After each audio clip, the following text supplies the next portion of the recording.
We bring in Manila 3rd District Congressman Joel Chua, also a member of the House Justice Committee, a very, very important committee, especially at this point in time. Congressman, welcome back to Storycon. Thank you for joining us.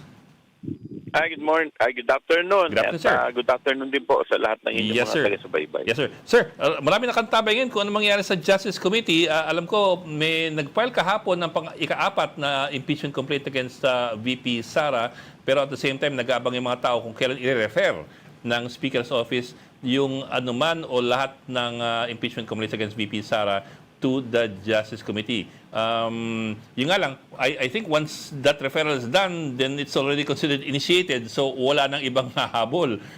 Can you give us po a timeline? What are we looking at? Have you guys discussed any timeline as far as that is concerned? Well, for now, I expect that by Monday, it will be included in the order of business. Opo. Because on Monday, that will be the 10th session, the 10th session day. Session day. Mhm. So, bibilang lang po tayo ng another 3 days. Opo. By March 1, dapat nasa Committee on Justice na po yan. March 1 ang cutoff. Yan po. Dapat nasa Committee on Justice na po yan. Okay. Pero sir, have you heard of anybody planning to file a 5th impeachment complaint? Or meron bang rumblings at all within the chamber of any move to go the second route, yung 1/3 endorsed by members of Congress? Well, as of now, wala pa naman akong naririnig. Although kahapon, nagulat din ako dito sa 4th impeachment complaint that was filed, that was endorsed by Congressman Abante and Congressman Ortega. So, other than that, wala naman po akong alam pa kung merong move to file or to go for the second mode of impeachment. Ang mukhang dadaan sa proseso itong impeachment ni VP Sara Sa Justice Committee. Hindi shortcut. Kung ito po ay ganun po yung mangyayari, inaasahan po natin by Monday, hindi po next week, kundi sa March 1, magkakaroon na po ng committee hearing sa Committee on Justice. Oh, tama. March 1, bale. Tama nga. Next Monday. Meron bang Next week po kasi deadline yung 23, Justice po. Committee Opo. to conclude yung kanilang deliberations? 60 days po, 60 session days. 60 days. Session days o 60 calendar days? Well, kasi po, ang pagkakalam ko po, session yata. Hindi ako sure. Well, Basta sir, sa 60 Constitution days. po, it says Opo. session days eh. But yun nga, if you go by the interpretation, the recent interpretation ng Opo. Supreme Court, medyo nagbago yung interpretations. Correct, Pinagkaiba po kasi nung dalawa, nung 60 calendar, ang ginawa po kasi nila, before po kasi, pag sinabi mong 60 per session day, kahit po ngayon, halimbawa ngayon po, may session po ngayon, Yes, sir. hindi po kami nag-adjourn, tinuloy po ito the following day, Suspended lang. considered as one session day lang po yan. Even though na 2 araw po nag-conduct ng session day.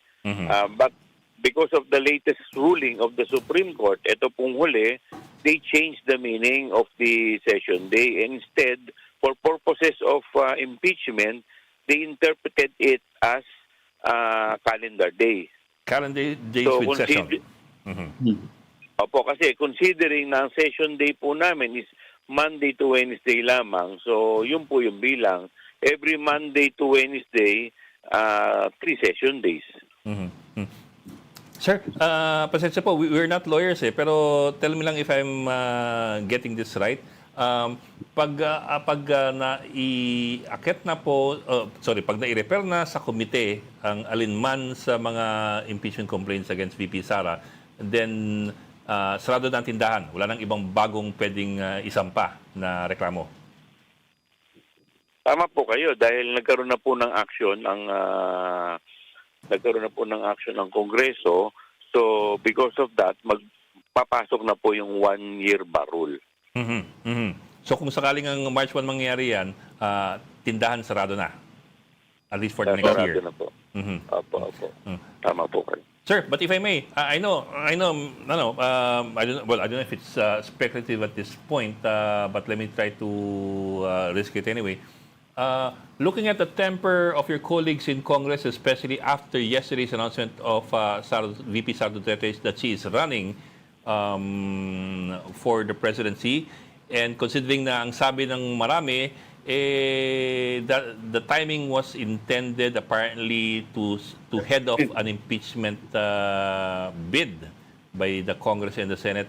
What is your perspective po of the temper in Congress at this point as far as impeaching the Vice President is concerned? Well, as of yesterday, di naman po nagulat ang marami because siguro mas magugulat pa kami pagka sinabi niya hindi siya tatakbo. Sa bagay. So expected naman po yan.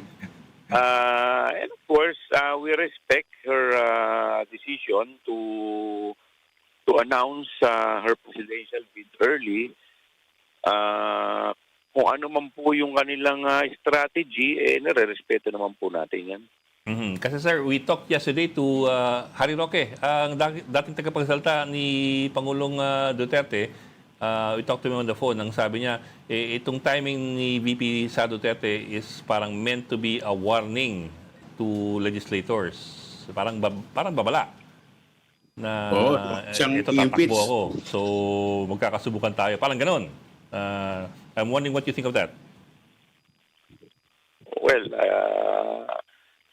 kung yun ang kanilang intention, hindi ko po alam. But kami naman, we will just do what is our constitutional duty, and that is to, in the event na magkaroon ng form and substance, talagang wala kaming choice except to hear the impeachment complaint that were filed before the Committee on Justice. Mhm. So, hindi po na nasindak ang mga congressman kay VP Sara. Tingin ko po, tapos na yung sindak dahil kung sindak talagang matatagal na po kami mga takot So, wala na po sigurong tatakutin pa. Ayun, oo. Pero sir, do you think that you could get the numbers this time around? 1/3. I think it's 105 ata pag 1/3, no? 105. Well, I don't think that is hard enough considering na kung may basis naman talaga, there is no reason for congressman to not to act on it or to vote on it. Kung makikita naman, very glaring naman, very obvious naman yung mga grounds. So, ano naman ang magiging dahilan para hindi ito pagbotohan? Yes, sir. Well, I asked that, sir, kasi basically it's the same complaint as the ones filed in December 2024 and also in January 2025. Basically, ang nagbago lang naman yung pagdagdag ng affidavit ni sino yung Madriaga. Madriaga. Oo. Maramil. So basically, Maramil you're looking at the Madriaga. same complaint that you guys faced and considered in 2025. Well, I do not know dahil wala pa naman akong nababasa, wala pang nai-refer sa amin. So, as of now, I cannot say na parehas. Mhm. Okay. Okay, kasi parang, Bok, nadagdagan dyan yung threat ng ni VP Sara kay Pangulong Marcos. At Hindi, kay, kasama na yun sa Hindi kasama yun sa 2025 Ngayon, kaya bago yun. Idinagdag yun doon sa port complaint.